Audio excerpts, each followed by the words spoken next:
Qual foi o primeiro trabalho do homem? Qual foi? Se a gente fizer uma pesquisa antropológica, nós vamos encontrar o primeiro trabalho do homem. Se a gente fizer uma pesquisa superficial histórica, da pré-história para cá, ou antes da pré-história, não vai conseguir muito, mas da pré-história para cá, a gente vai achar que o primeiro trabalho do homem talvez tenha sido extrair minerais, né, lá daquelas montanhas, daquelas furnas. O primeiro trabalho do homem, na nossa concepção, foi o trabalho antropológico. Num determinado momento, o homem viu-se homem. Ele estava no reino animal. Terminado o reino animal, ele vai para uma determinada região, que Emmanuel não especifica, e ali ele faz essa transformação do animal para o homem. E aí ele vai começar uma nova etapa, que é uma etapa grandiosa que está agora sendo proposta uma mudança, que é a mudança do humano simples para um humano espiritualizado. Muito bem. Então vamos imaginar que esse momento aconteceu aqui na Terra, que ele acorda no homem. É o momento em que André Luiz disse que ele vai trabalhar o pensamento contínuo e que também ele vai começar a raciocinar. Joana de Ângeles faz uma imagem bastante interessante. Ela diz o seguinte, que é como se alguma coisa saísse de um oceano e levantasse-se. É uma eclosão da consciência. E aí, quando a gente estuda antropologicamente esse momento mágico, segundo a mitologia também, ele vai dizer o seguinte, que o homem olhou e fez dois trabalhos. Fez duas perguntas. Primeira, o que é isso? Segundo, quem fez isso? Ali começou. Se pensarmos, analisando aí ao longo dos séculos, milênios, a gente vai notar que nós estamos fazendo essa pergunta até hoje. O que é isso e quem fez isso? Estamos fazendo essa pergunta até hoje. Por quê? Por mais que a gente descubra coisas, mais coisas precisam ser descobertas. Eu estou lendo um livro de quase 500 páginas. Eu já estou no finalzinho dele. E hoje, quando eu parei de ler, eu falei assim, meu Deus, eu não sei nada. O que é isso? Sabe, a gente, quanto mais pesquisa, quanto mais estuda, a gente vê que não tem muito pouco conhecimento. Né? Então, vejam vocês. A partir do momento em que este homem que fez essas duas perguntas resolve respondê-las, ele começa a trabalhar. Ele inicia o seu trabalho. Vamos pegar aqui que nós estamos com um grupo de primitivos, né? Bastante primitivos mesmo, que estão começando a buscar essas respostas. E aí eles agrupam, né, em torno aí de umas 7, 10, no máximo 10 pessoas, 10 indivíduos. Então eles estão aqui e eles vão até ali no final do salão. Então, eles vão lá rápido, devagarzinho, eles vão olhando, sempre procurando o que é isso, quem fez isso. Quando ele chega lá, aí eles acham que foram muito longe. Aí eles voltam para o lugar de origem para se sentirem seguros. Isso aconteceu mesmo, né, na história. Então, assim, ele foi abrangendo territórios, ele foi buscando, conhecendo aqui e ali. E o interessante é que isso aconteceu muito no sudeste da Ásia, lá na África, mas mesmo sendo ali, eram lugares diferentes. Ou seja, não eram iguais. Aquele grupo de 10 que pesquisava aqui era diferente do grupo de 10 que pesquisava lá e pesquisava lá. Por quê? Como diz Jesus para Tiago, o Pai muda o cenário para que a gente cresça mais rápido. Então mudavam-se os cenários, né? E aí a coisa foi crescendo, foi se alinhando. Há cerca de 1 milhão e meio de anos atrás, houve um momento muito interessante que estes homens, quiseram saber mais. O que é isso e quem fez isso? Então eles começaram o processo migratório em massa, né, saindo da África, da Ásia, para encontrar o que hoje é a Europa. Então eles foram fazendo esse processo. E ali, quando eles chegaram lá na Europa, eles depararam com uma coisa muito séria, que é um negócio de bloco branco muito gelado. Então eles custaram para acostumar com aquilo, porque eles estavam acostumados com o sol, né? Sol aí de escaldante até, encontram com aquilo tudo.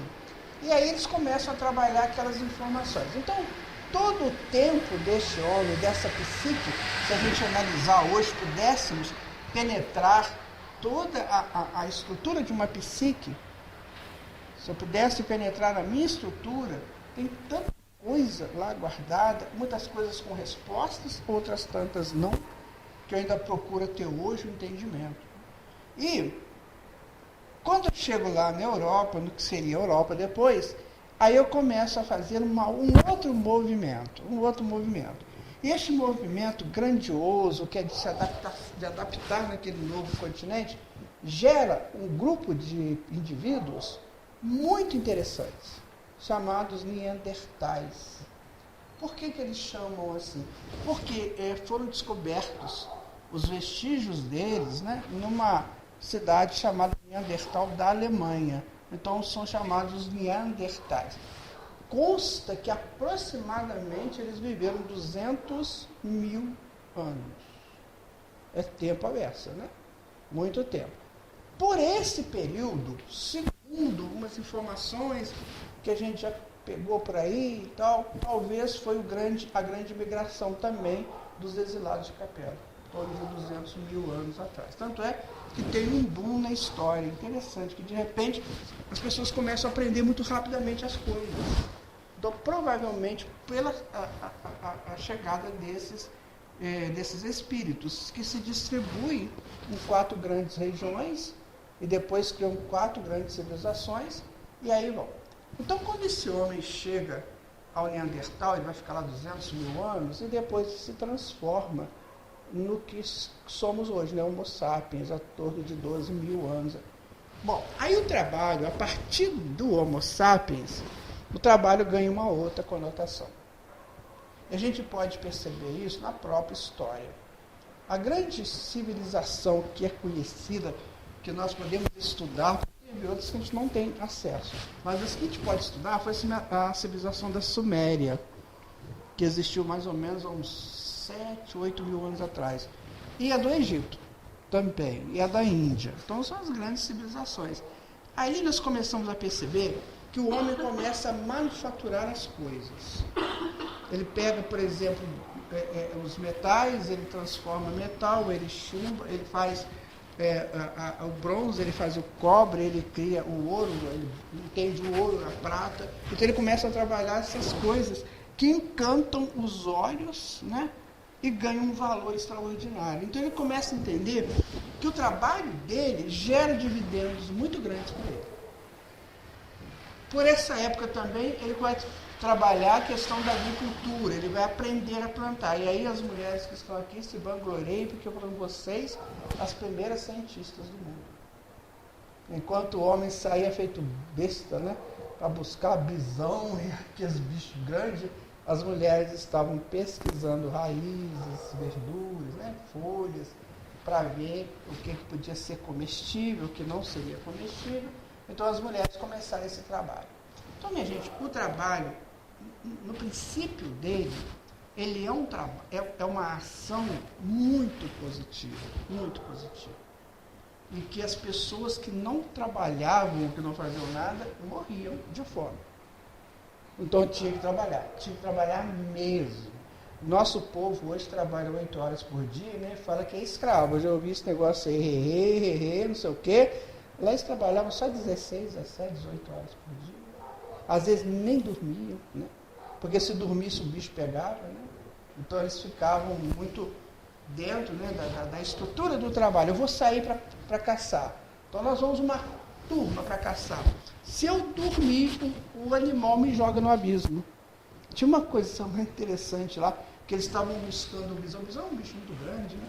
Eles estavam buscando o bisão fazia encurralava os homens para jogar os homens no abismo. Então, se eles bobeassem, eles morriam. Então, não era essa questão eu vou agora descansar, vou dormir. Não podia, não. Aí eles encontravam um lugar lá, deitavam, vinha serpente, vinha... Então era muito difícil. Realmente a situação era muito complicada. E aí você pensa assim, mas por que Deus faz esse cenário tão complicado, essa coisa ser tão complicada? Exatamente para ativar a dinâmica mental da psique. Sabe, se fosse tudo muito fácil, a gente ficava naquela morosidade psicológica e mental. Tem um estudo de um antropólogo lá do... Como é que ele chama, gente? Eu vou esquecer o nome dele agora. Mas esse estudo desse antropólogo é muito interessante. Ele foi lá nessa região lá do sul da Ásia, onde tem muito primitivo ainda, lá, né? Tem muito tribo primitiva, e ele foi conversar com o cacique lá. Então, ele pergunta para o cacique, ele pega uma coisa assim, qualquer objeto, e pergunta para o cacique, como é que isso chama? O que é isso? Né? Faz um amigo. Então o cacique fala, Tuiacataca. Aí ele quer se certificar se é isso mesmo. Aí pergunta, como é? Tuiacataca. Se ele perguntar a terceira vez, o cacique dorme porque ele está cansado. Vocês sabiam disso? Na terceira pergunta, o cacique dorme. Porque já não aguenta mais. Já fez um exercício, já fez um trabalho muito grande de ter falado 2 vezes o nome dessa coisa. Por quê? Porque ele mexeu lá na cabeça dele, lá no cérebro dele. Então foi assim que nós começamos a nos adaptar ao trabalho. Foi muito difícil a adaptação a uma coisa, um trabalho. Por que deu certo na Suméria e depois na Babilônia, na Síria? Por quê? Porque tinha os exilados que botavam fogo na turma. Olha, agora nós temos que construir esse prédio aqui. Temos que construir esse castelo, essa coisa toda, e temos que trabalhar.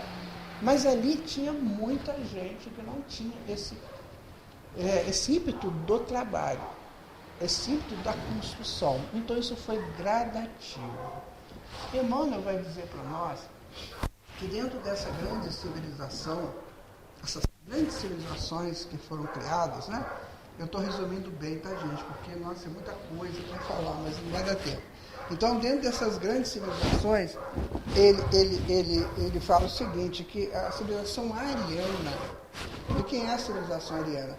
Aquela que migrou da África e depois que fez a dissidência da Índia, né? Os rebeldes hindus, que eles criaram uma civilização chamada Ária, ou ariano, que o Hitler quis, depois, futuramente, né? Ele quis fazer que fosse a raça pura da humanidade. Por quê? Ário significa puro. Então eles se autodenominavam a raça pura. Então ali é que começa um trabalho mais centrado entre o exilado com o primitivo. Então, se você estuda a história do início da Europa, você vai ver que é só guerra, é só truculência, eles não tinham religião, era uma confusão muito grande, que estava ensinando aqueles primitivos a lidar com algo melhor. Então, tinha que deixar que eles fizessem o que eles quisessem fazer. Aí eles sacrificavam animais, sacrificavam humanos. Aí você fala assim, mas sacrificar humano era um trabalho. Vocês acreditam que era? Sério, mas era um trabalho. A gente às vezes custa entender isso, mas olha só, na verdade, os animais, eles têm um código de honra, de ética muito grande. Eles sabem que a vida se alimenta da vida. Esse é o código de honra dos animais, segundo a mitologia. Então, eu estou tirando da mitologia. Vocês já viram uma presa gritar, espernear quando ela está sendo pega pelo predador? Ela se entrega docemente. Impressionante. Ela não fica gritando, brigando, não. Ela vai lutar pela vida dela. Ela vai tentar não ser pega. Mas se ela foi pega, ela se entrega. Impressionante isso. Eu sempre observava isso, não entendia por quê. Eu assisti uma vez um documentário que tinha... Sabe essa serpente que come? Sucuri? Então, puseram lá dentro de um cercado umas 3 sucuris e colocaram marrecos, uns 3 marrecos. Aí ficou aquela história, né? O marreco olhava para a sucuri olhava para o marreco, aquela coisa, até que uma hora a sucuri resolveu visitar mais próximo do marreco. O marreco lutou, esperneou, bateu asa, aquele... Mas quando ele viu que não dava mais, ele se entrega, docemente. Mas entrega, gente, uma luta. Aí eu ficava pensando, por que é isso, né?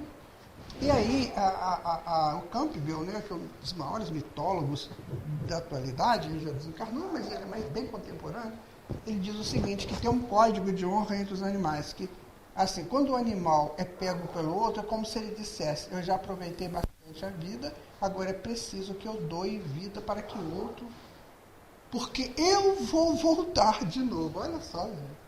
Isso é maravilhoso, isso é sensacional. E aí, o que acontece? Quando você fazia um sacrifício humano, era muito próximo disso, da vida, sobreviver pela vida. Eu te dou uma vida para Deus lá, para qual for, porque eu sei que essa vida vai voltar, enquanto isso eu recebo o benefício.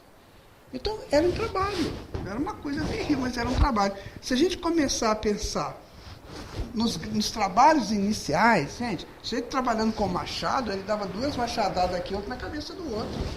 Isso era comum de acontecer. O Steven Pinker, que é um grande psicólogo, né, dos Estados Unidos, ele diz o seguinte, que se nós pegarmos a violência de hoje, comparada com a violência de 2.000 anos atrás, você leva um susto, que nós hoje vivemos numa paz incrível.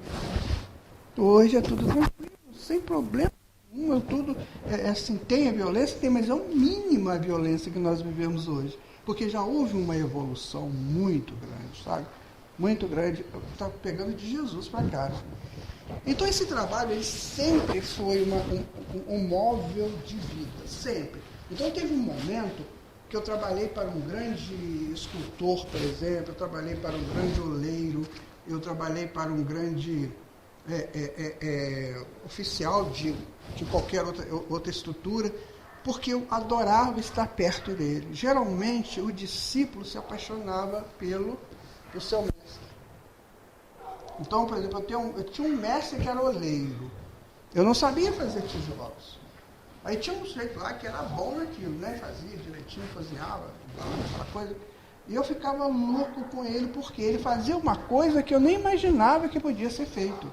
Então, eu entrava na olaria para aprender com ele. Então, o trabalho era o quê? Um avanço da minha inteligência, do meu intelecto. E aí entra uma pergunta, o que é inteligência? O que a gente pode classificar a inteligência? A inteligência, segundo Joana de Ângeles, é você viver uma experiência e aprender a experiência. Então, por exemplo, eu quero aprender a fazer café. Aí eu vou lá na casa da mãe do Renato, né, porque ela faz um café maravilhoso. Então, eu vou ficar vendo ela fazer o café. Uma hora ela vai deixar eu fazer o café. Então, eu vivi uma experiência, aprendi a experiência, agora eu sou bom no café. Então, tudo isso, inteligência é assim. Ou seja, isso só é possível como? Pelo trabalho. Se eu não trabalhar, eu não consigo. Eu vou ficar uma pessoa completamente alheia, completamente fora do contexto e completamente sem nenhuma condição de progredir. Vamos lá. O que é isso? Eles olharam e perguntavam, o que é isso? Aí a primeira coisa que eles olharam, que chamou muita atenção deles, foi o cosmos, a Via Láctea, né? Que a gente só vê aqui a Via Láctea. Ao olho nu, né? Então, eu olhava para a Via Láctea e lá era tudo muito claro à noite, né? Então, era um chão de estrelas. Ou um céu de estrelas, melhor, né? Aí, eles olhavam aquela coisa toda e ficavam. Aí tinha aquela via, né? Leitosa. Aí chegaram à conclusão. Sabe o que é isso? Tem um ser superior que fez isso. Descobriram. Tem um ser superior que fez isso. De tanto eles trabalharem na pergunta, eles descobriram. Olha o caminho que ele faz, que é a leitosa, né, da Via Láctea. Olha o caminho que ele faz. Gente, então tem. Ele mora lá. E o som dele é cheio de cristais. Cristais reluzentes. Que de vez em quando ele deixa cair um para nós. Que era os meteoritos. De vez em quando ele deixa. Aí quando caía um, você ia lá correndo, pegava aquilo, que aquilo era sagrado. Era uma prova da existência de alguém superior. Então já tinha a primeira resposta. Bem rudimentar, mas tinha. É um ser superior que fez isso. Agora, como é que chama esse ser, né? Que nome que nós vamos dar para esse ser? Cada um dá um nome. Você vai pegar a antropologia, você vai ver nomes, mas teve um que ficou marcado. Antes do nome Deus, teve um que ficou muito marcado, que é o Urano, né? O Deus Urano.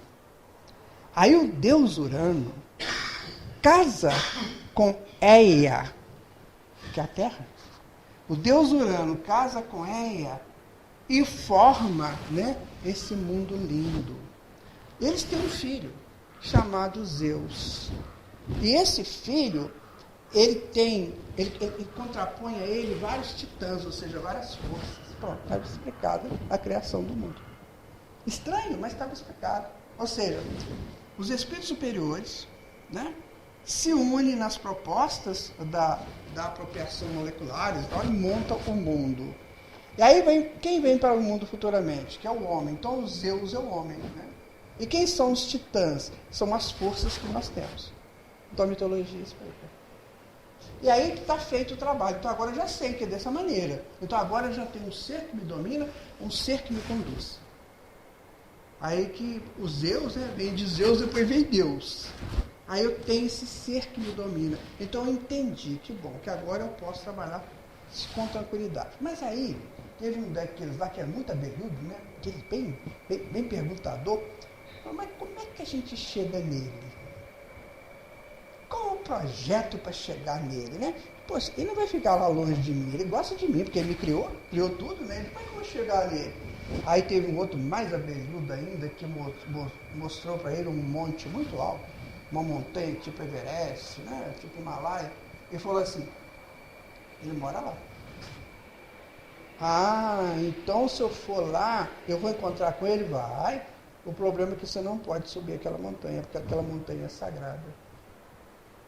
Você não pode subir, você vai ter que adorar aquela montanha, mas não pode chegar lá porque lá é a casa deles. Então, tem essa montanha como algo sagrado. Aí virou um lá e falou assim, eu não posso fazer uma árvore também sagrada? Pode, também você sobe. Eu não posso fazer uma escada? Pode. E vai assim. Então nós começamos a criar essa ascendência ao alto pela montanha, pela árvore, tinha outros elementos, paus que eles faziam, paus muito grandes, né? Então eu comecei a falar assim, então para chegar neste ser eu tenho que subir. Você vai ter que subir. Só que você não pode subir com o pé. Você tem que subir com o coração. Estava feito o trabalho. Agora eu tenho que evoluir. Agora eu tenho que crescer para chegar nesse ser. Gente, isso é lindo, vocês não acham?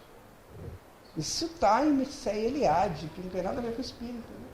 Isso está em Campbell. São os estudiosos da antropologia que mostram essas histórias para nós. Então nós começamos a trabalhar. O nosso primeiro trabalho foi buscar Deus. Em suma, o nosso primeiro trabalho foi buscar Deus. Todos nós aqui, gente, nós todos aqui, que nós estivemos lá. Primeira coisa que nós fizemos foi buscar Deus. Segundo uma teoria que tem, de que o primeiro vagido do homem é Valium. Quando ele chega no homem, que ele fala Valium, e que essa palavra é do universo, né? E significa Pai. Então é como se eu acordasse e gritasse, Pai. Quando eu saí da inconsciência, né? No animal, eu grito, Valium. Aí você está buscando Deus. Então o nosso primeiro trabalho, minha gente, foi buscar Deus. Lindo, né? E o segundo trabalho foi entender como é que ele trabalha. Então, o meu primeiro trabalho foi entender Deus. Agora, como é que Deus trabalha? Aí eu fui descobrindo gradativamente, pelos estudos que a gente foi fazendo da natureza, que os gregos chamavam de física, né? De física. Então eu comecei a estudar a natureza, comecei a estudar as reações da natureza, pegando os elementos principais da natureza, que é a terra, fogo, água e ar, né, que são os 4 elementos principais, e a partir desses elementos eu comecei a estudar como é que eles se interagem, como é que faz uma flor, né? Como é que faz isso, como é que o fruto vem, ele vem de tempo em tempo, como é que esse tempo... E tinha uma coisa bem interessante que nós perdemos, infelizmente nós perdemos isso, que os primitivos eram reencarnacionistas, sabe, gente? Eles eram imortais e reencarnacionistas, eles entendiam isso. Coisa que nós temos dificuldade, muita gente tem dificuldade de entender. Por que eles eram assim? Porque eles viram 2 ciclos extraordinários, que a gente chama de Zeitbergs. Tinham 2 Zeitbergs, que é mais próximo, né, que tem embaixo. Zeitbergs é um astro, é uma coisa que está aí no cosmos. Então, o primeiro Zeitberg, o Sol, o segundo Zeitberg, a Lua. A Lua tem um ciclo, né, de crescente, cheia, minguante, nova. Crescente. Esses ciclos começaram a observar. Gente, a Lua faz isso, né? Ela cresce, fica cheia, depois ela decresce, depois ela morre, depois ela aparece de novo. É o ciclo da minha vida. Eu também nasço criança, cresço, fico adulto, vou crescendo e morro e volto. Então, eles fizeram reencarnação. Eles tinham absoluta certeza na reencarnação. Esse trabalho eles fizeram. Então, é claro, eles tiveram muitas ajudas, né, de espíritos que encarnavam lá no meio deles e que os ajudavam a entender isso. E o outro ciclo, que era também, que eles entendiam, era o ciclo solar, né, de manhã, durante o dia, né, depois decresce, depois ele some, depois volta no outro dia. Então, por esses 2 ciclos, eles se tornaram imortais e reencarnacionistas. Então, eles não tinham medo de morrer. Eles não tinham essa coisa que muita gente tem hoje, né? Morro de medo. Eles não tinham isso. Porque eles sabiam que iam voltar. Nossa, eles faziam ritos funerários, que era a coisa mais linda do mundo, né? Porque aquela pessoa foi a lua que mingou e que vai voltar daqui a pouco. Então vamos encher a tumba dele de coisas maravilhosas para quando ele voltar, ele ter tudo aqui e tal. Começaram a fazer isso. Outro trabalho, o trabalho da apropriação da imortalidade e da reencarnação, certo? E eles viam aqueles cristais, né, que de vez em quando despendiam lá do céu, então eles começaram a entender que aquilo ali pode acontecer que tem vida lá, pode acontecer que tem bichos que moram lá, deuses que moram lá, então eram os deuses do cosmos, né? Então eles começaram a fazer esse movimento mental. Vocês sabem por que Deus permitiu a bebida alcoólica no mundo? Vocês sabem disso? Por quê? Por que ele permitiu o ópio, né? Que era uma droga, né? Um tóxico muito grande. Por que ele permitiu isso? Por que ele permitiu que uma folha enrolada e apertada virasse um tóxico, né? Que é o cigarro? Por que ele permitiu, né, que uma cevada, né, ela, fermentada, ela virasse uma bebida alcoólica de grande consumo da humanidade? Por que ele permitiu essa coisa toda? Exatamente porque quando a pessoa está no início, como eu estava falando daquele moço, o cacique, né, que dormia na terceira fala, a nossa mente precisa movimentar. Precisa dar tipo assim, aqueles carros antigos, você fazia que assim para pegar o motor. Então, a mente precisava disso. Então, esses recursos eram utilizados exatamente para dinamizar a mente. Quando a pessoa tomava um etílico desse, ele ficava mais esperto. Ele não tomava para ficar embriagado. Quando se fala beber vinho, né? Antigamente bebia muito vinho, né? Eles tomavam aquilo mais para... É claro que tinha as festas, e as festas valia tudo, né?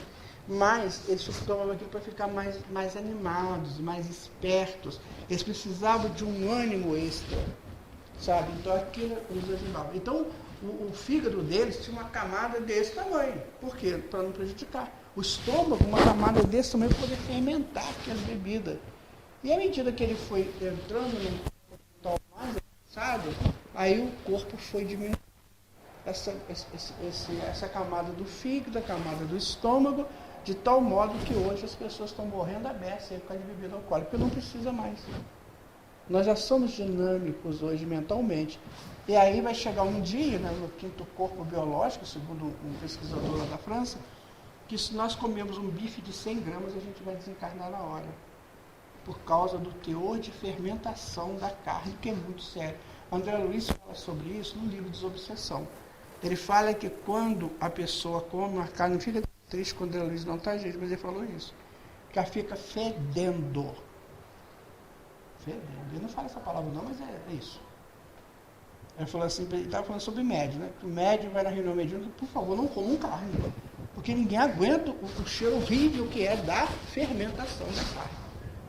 E todo mundo come carne, né? Quase todo mundo come esse montão de carne. Então a gente emite esse odor, né, muito forte da fermentação da carne. Ou seja, o estômago tem que mandar um recurso muito grande para poder fazer com que aquilo seja diluído. E esse recurso, né, essa substância que o estômago manda, é que faz o cheiro ficar forte ao sentido dos espíritos. Que ficam, e os espíritos atrasados, o que eles fazem? Eles grudam no espírito, no encarnado, para pegar aquele bafo, né? Aquele fluido. Então, ou seja, nós estamos num caminho de evolução muito grande. Aí, houve também um trabalho que a gente fez muito, mas fizemos muito, e foi necessário, tá? Foi um trabalho difícil, chato, mas foi necessário, que é o trabalho da guerra. A guerra, ela tem duas propostas iniciais, né, interessantes. Ela disciplina e cria hierarquias. Não é assim? Disciplina e hierarquia. Somente assim, né? Somente assim as pessoas entram num campo mais harmonizado de vida. Então você vai entrar para um exército? Vou. Disciplina. Meu amigo, o negócio aqui pega. Hierarquia. É Senhor e Senhor para todo lado. Né? Eu estou vendo isso lá em casa. Senhor, Senhor, Senhor, Senhor, Senhor. Eu fico, gente, o negócio é sério demais. Senhor para todo lado. E não fala Senhor para um superior para ver o que é aquilo. Então, quer dizer, isso aí você fala assim, isso é coisa muito chata, não. Disciplinou essas mentes confusas, né? E aí vão para a guerra, Chegando lá, o negócio é o seguinte, você tem que ser esperto. Porque se você não for esperto, já era, né? O predador te pega. Ah, mas eu vou voltar mesmo, não tem importância, pode pegar. Aí isso animava inconscientemente os guerreiros, né? Então nós participamos desses processos de guerras, nós trabalhamos para grandes impérios, né? Para grandes generais, comandantes, a gente fez tudo isso. Aí chegou uma hora, eu vou colocar uma data fictícia, porque ela ainda durou um pouquinho mais, mas vamos botar o século V da nossa era, por volta dos anos 500, 500 e pouco. Quando acaba o Império Romano. O Império Romano foi o último grande exército. Depois tiveram outros exércitos, mas não era tão grande assim. E aí, quando chegou ali, houve um negócio muito interessante, que nós tivemos que nos apropriar de outros valores. Então, nós fomos para os feudos. Aí, quando você estuda feudalismo hoje, você fala assim, nossa, aqueles senhores feudais eram o que eram, né? Eles faziam, acontecia, mas era a forma que nós tínhamos para nos educar, segundo Emmanuel, voltando ao seio da natureza. Aí nós vamos fazer um trabalho agora nosso de adaptação com a natureza. Muito bem. Fizemos 1000 anos esse negócio. Depois nós saímos de lá e agora nós vamos conhecer o mundo. É um outro trabalho. É o renascimento. Então agora eu vou renascer para o mundo. Como é que ele é o mundo? Como é que ele existe? Ah, ele tem rios, ele tem lagos, ele tem mares, né? Aí eu descobri o oceano, que me assustou muito. Os oceanos eram muito assustadores, porque ele estava acostumado com o Mediterrâneo, que era pequenininho. E aí começamos a crescer e fazer esse trabalho. Então, essa história toda que eu contei até aqui foi para a gente entender o que é o trabalho. E agora, qual vai ser o nosso trabalho? Os gregos, o trabalho, ele tem uma etimologia da palavra trabalho, é castigo, né? Se ele vai perguntar o que é trabalho, é castigo. Por quê? Porque a pessoa está presa numa determinada função. Só que no livro dos Espíritos, na questão das leis morais, a lei do trabalho, você vai ver que não é nada disso. O trabalho é para a gente aprender, para a gente crescer, para a gente apropriar de valores, enfim. Que eu não vou entrar nisso, mas são valores arquetípicos, sabe? Arquétipo é força, que eu guardo comigo para quando eu precisar realizar alguma coisa. Então todo mundo está cheio de arquétipo aí. E aí, eu vou começar agora a fazer um outro trabalho. Eu cheguei no Espiritismo. Não sei se eu cheguei no século XIX, no século XX, ou até agora no século XXI, não sei. Mas eu cheguei no Espiritismo. O que o Espiritismo me explica? Ele me diz o seguinte, que tem um grande Senhor que comanda todo um planeta. Pelo menos um a gente sabe, mas dizem que tem mais, né? Que comanda um planeta. Esse Senhor, ele é capaz de amansar boi bravo numa facilidade incrível. São 32 bilhões de bois bravos que ele amansa de boa. Uns já estão bem mansinhos, outros estão aí na guerra, né, na luta. Então ele amansa muita gente, ele tem uma capacidade para fazer isso, que é uma coisa impressionante. Como é que ele consegue amansar esse povo? A gente tem 3 crianças bagunceiras dentro de casa, a gente fica louco, né? Imagina ele que tem 32 bilhões de seres para ele tomar conta. E ele fala isso no Evangelho de João, capítulo 15, ele fala, numa prece, né, ele fala assim, Senhor, eles são vossos, se referindo aos apóstolos, mas modestes por um instante.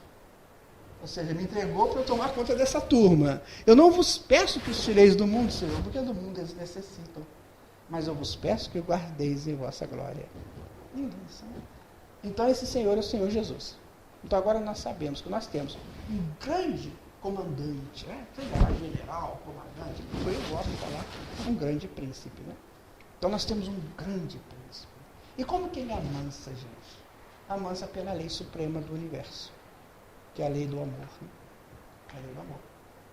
Quando ele veio aqui, falou que o reino de Deus será implantado na lei. O que é o reino de Deus? Desculpe, é o reino do amor. Aí você fala assim, mas amor, como é que é amor? O que é isso?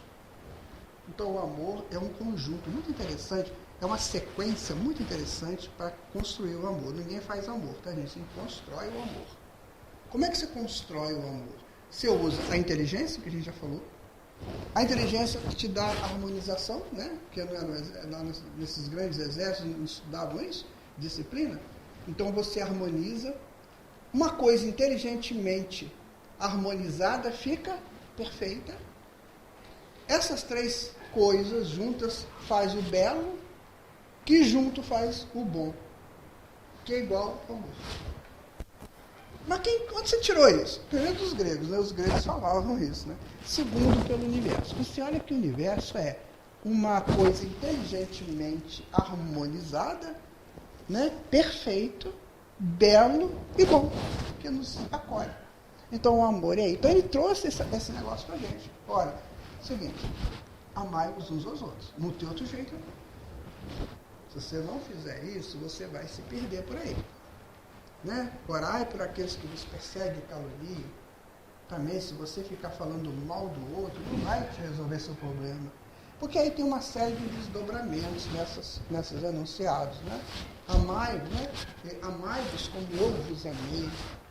Ou seja, agora ele já se torna o centro disso. Né? E tem uma frase dele, terrível, né? Que os homens lutam para não querer entender isso. Eu sou o caminho, a verdade e a vida. Não tem como ir ao Pai senão por mim. Eu já vi gente falando aí, quem é esse príncipe para falar uma bobagem dessa? Eu já vi gente falando isso, tá?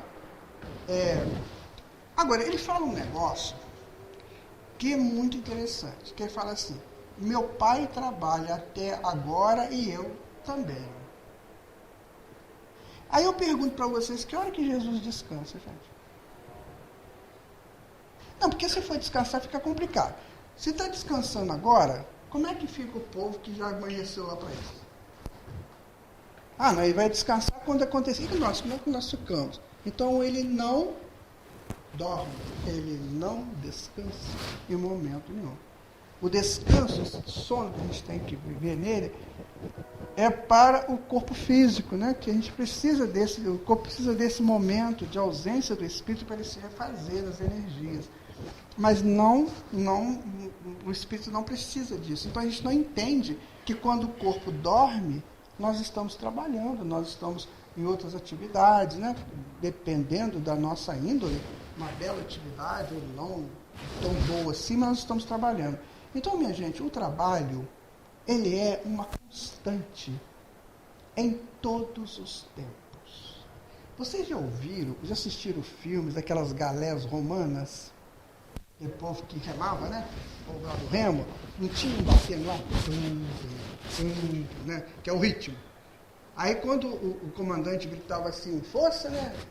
Toda força, aí, e o povo, coitado, não tinha que aumentar o ritmo. Ou seja, nós vivemos em ritmos. Nós vivemos em ciclos. Se nós não entendermos que vivemos em ciclos, a gente não vai entender o trabalho. Então eu tenho um ciclo. Vamos imaginar, eu vou botar um ciclo bem pequenininho, tá? Vamos imaginar esse nosso estudo aqui agora. Então nós temos um ciclo de 1 hora. Então nesse momento, a gente cria esse tempo. O tempo é uma curvatura do espaço, então eu curvo o espaço, né? Ou seja, eu sentei aqui, criei um tempo. Esse tempo, ele é cíclico, ele tem 60 minutos. Então, o que eu tenho que fazer? Eu tenho que aproveitar cada minuto que eu estou nesse ciclo, porque daqui a pouco ele acaba. Aí eu vou para casa, dormir, descansar? Você é responsável pelo ciclo que você cria e que você está nele. Isso que é o mais grave. Então, vamos imaginar que nós estamos aqui estudando, todos nós. E nós somos aqui 3, 6, 9 pessoas, fora os espíritos desencarnados, né? 9 pessoas. Então vamos imaginar que essa senhora está muito atenta, aquela lá está mais ou menos, aquele lá está... Aquela lá está, não sei se eu quero ir embora para casa, esse aqui está bom. Então cada um está vibrando numa frequência. Percebe? Quando termina o ciclo, essa frequência, ela cria uma síntese. Ela se junta e forma uma síntese. Quem falou isso foi o Sheldrake, né? Eu estou tirando de um grande pesquisador britânico. Então ela cria uma síntese. Quando ela cria essa síntese, ela vai flutuar na atmosfera. Se um outro grupo lá precisar do que nós estamos estudando, eles vão usar essa síntese nossa. Aí complica, né? Então cada ciclo que eu crio, eu sou responsável por ele. Quem falou isso? Um menininho, né? Chamado Pequeno Príncipe, né? Tu serás responsável por tudo aquilo que cativas. Né? E aí o que acontece? Eu estou gerando ciclos o tempo, eu estou gerando sínteses o tempo todo. Eu chego na minha casa agora, terminou tudo, eu vou embora para casa, o que eu vou fazer? Eu vou ver um filme. Eu criei outro ciclo, eu criei outro tempo. Depois daquele tempo criado, eu tenho uma síntese. E nós vamos fazendo assim. Aí a física quântica fala do emaranhamento quântico, ou seja, está tudo emaranhado, mas ao mesmo tempo tudo definido. Emaranhado e definido. Isso é o trabalho. Então nós estamos nos aproximando do trabalho com Jesus. Ou seja, nós vamos trabalhar em função do nosso grande governador, do nosso grande guia. Né? Então, ele vai, numa encarnação, e vai dizer para mim assim, olha, nessa encarnação você vai lá para Madagascar e vai nós falar do Espiritismo para aquele povo lá. Senhor, mas vou deixar o Brasil com toda essa beleza para ir para um lugar cheio de gente complicada. É o que eu quero que você faça. Aliás, você tem que fazer. Aí você vai. Esse é o trabalho com Jesus. O trabalho com Jesus é aquele que, por exemplo, eu estou muito cansado, né? Eu chego em casa morto de cansado, nossa, trabalhei a beça, aí eu vou tomar um banho, vou dormir, sei lá, vou descansar, o telefone toca. Agora sim, é o seguinte, acabou de desencarnar aqui, a mãe, não sei de quem, estão desesperados. Por favor, vem aqui dar uma ajuda. Esse é o trabalho com Jesus. Agora sim, desencarnou uma pessoa, dá para você ir lá fazer a prece para mim? Eu trabalho com Jesus. Certa feita eu estava bem em casa assim, tranquilo, né? Que eu posso ficar às vezes sem fazer nada, só pensando, né? Aí ligaram para mim. Agora sim, desencarnou a mãe da Rafinha. A Rafinha é uma menina que fez teatro comigo. A mãe dela é uma pessoa que eu nunca conversei com ela. Aí, mas pela Rafinha, né? Aí a menina falou assim, eu te pego aí de carro e a gente vai. Eu falei, tá bom. Ela me pegou lá, nós fomos lá no parque, na Saudade, e estamos lá, né? fazendo um velóriozinho lá, tinha muito pouca gente, tá? Aí de repente a Rafinha chega para mim e fala, agora assim você pode fazer a prece para minha mãe? Aí eu falei, o que eu vou falar, né? Eu nem conheço ela direito. Mas antes eu tinha ouvido um passarinho contou para mim que eu não fui lá, que eu não tinha ido lá à toa. Aí eu falei, tá bom. Aí chegamos lá na hora de fazer a prece, eu fiz a prece, cara. E quando estava saindo o corpo, né, para ser sepultado, eu tenho um amigo espiritual que fica conversando comigo, ele falou comigo assim, você não sabe o que você acabou de fazer. Eu falei, o quê? Essa senhora te admirava tanto, mas tanto, e ela nunca teve chance de falar com você, porque ela achava que ela não era digna de chegar perto de você, porque você é muito grande para ela. Você não sabe a alegria que você deu para ela agora. Maravilhoso. Eu falei, esse é o trabalho de Jesus. Esse é o trabalho com Jesus. E tem uma coisa, quando Jesus te chama, ele sabe que você pode, que você tem tempo. Senão ele não te chamaria. Então, quando eu digo não para o trabalho com Jesus, é porque eu não quero. Isso é grave, eu não quero. Porque só vai te chamar quando você pode. Ele fala assim, pode. Ele pode ir e eu tenho tempo para isso. Então vai depender do quê? Da minha boa vontade.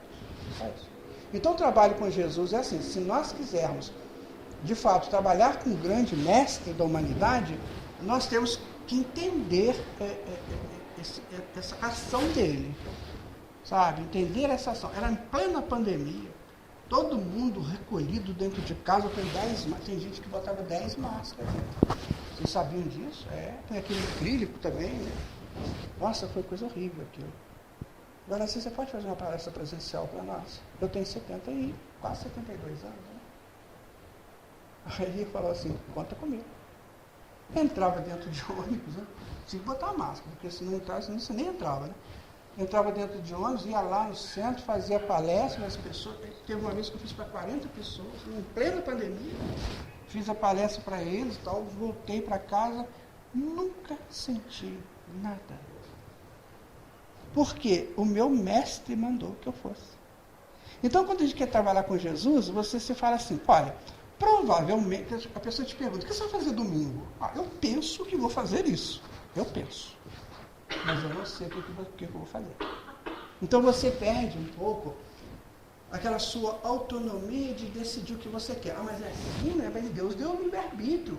Sim, Deus deu, você fez tanta bobagem com o livre-arbítrio que agora você vai ter que recuperar isso aí. Então agora faça aquilo que o Senhor quiser que você faça. Aí você pega uns textos aí meio estranhos que tem aquela história, né? Tem um que falou assim, Senhor, o que quereis que eu faça?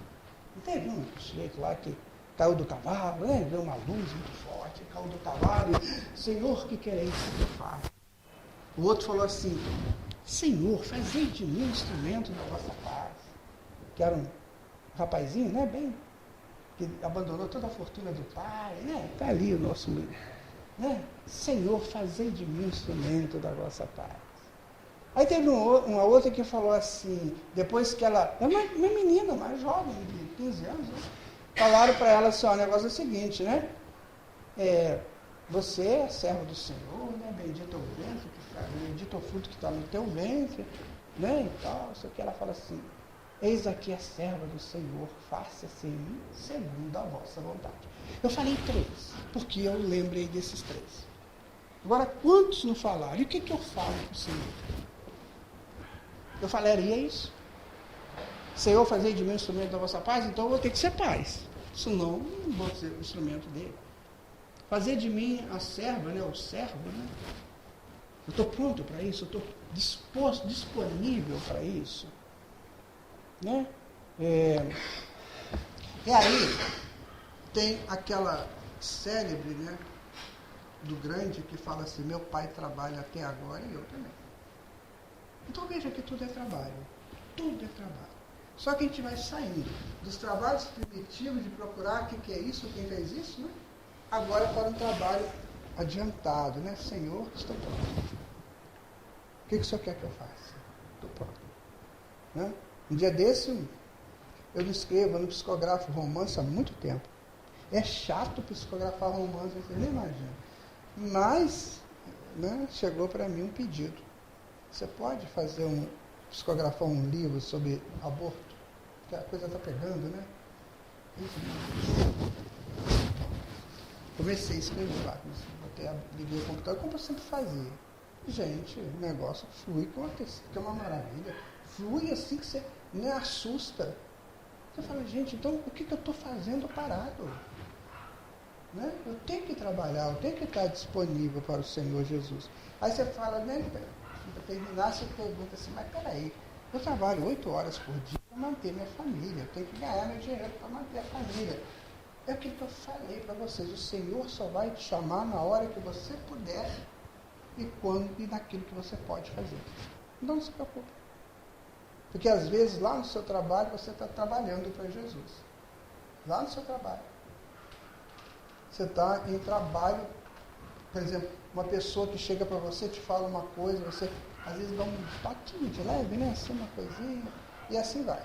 Então, minha gente, vamos nos aproximar, né, desse trabalho com Jesus, porque o trabalho mais simples nós já fizemos.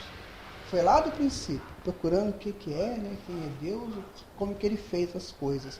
Hoje nós já temos alguma noção. Para a gente aprofundar mais nisso, então vamos abraçar o trabalho do Mestre. É isso. Muito obrigado, né, pelo momento que a gente possa continuar trabalhando com Jesus. Né?